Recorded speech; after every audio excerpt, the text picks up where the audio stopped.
تو سعد بن عبادہ کہنے لگے ابو سفیان الیوم یوم الملحمہ الیوم تستحل الحرمہ، ابو سفیان آج بہت گرم دن ہے، آج حرم کی عظمت اڑ جائے گی. تو وہ ابو سفیان کے لگے مارے گئے. تو ابو سفیان عباس رضی اللہ تعالیٰ عنہ سے کہنے لگے عباس میں نے بہت بادشاہ دیکھے لیکن تیرے بھتیجے سے بادشاہ نہیں دیکھی. تو عباس رضی اللہ تعالیٰ عنہ کہنے لگے ابو سفیان تجھے کب عقل آئی، یہ بادشاہت نہیں ہے، یہ نبوت ہے. تو جب بھی نبی کی سواری جا رہی تھی تو ابو سفیان نے کہا یا رسول اللہ الیوم یوم الملحمہ، کیا آج گرم دن ہے؟ تو نبی صلی اللہ علیہ وسلم نے کہا الیوم یوم المرحمہ، آج تو رحم کا دن ہے.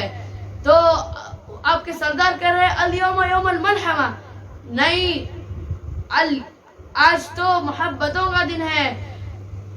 تو اسی طرح میرے نبی مسجد الحرام میں داخل ہوئے اور آپ نے بیت اللہ خانہ کعبہ پر یوں ہاتھ رکھا اور کہنے لگے ہاں بھائی آج میں کیا کروں گا، آج جو عبد المطلب میرے دادا کے گھر جائے گا اسے کچھ نہیں کہا جائے گا، جو مسجد الحرام میں آئے گا اسے کچھ نہیں کہا جائے گا، جو ابو سفیان کے گھر میں پناہ لینے جائے گا اسے کچھ نہیں کہا جائے گا.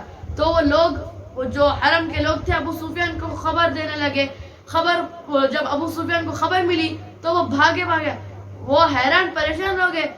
ابو سفیان پریشان ہوئے، میں 21 سال سے ان کو مارنے کا منصوبہ بنا رہا ہوں اور نبی صلی اللہ علیہ وسلم کہہ رہے ابو سفیان کے گھر میں جو پناہ لے گا اسے کچھ نہیں کہا جائے گا. وہ بھاگے اور کلمہ پڑھ لیا. یہاں مکے کے لوگ 1-2 کلمہ نہیں پڑھے، ہزاروں کی تعداد میں مسلمان ہوئے. جب اللہ ساتھ ہوتا ہے تو فتح کیسے بھی ہوتی ہے، بنا قتل و قتال کے فتح ہو جاتی ہے.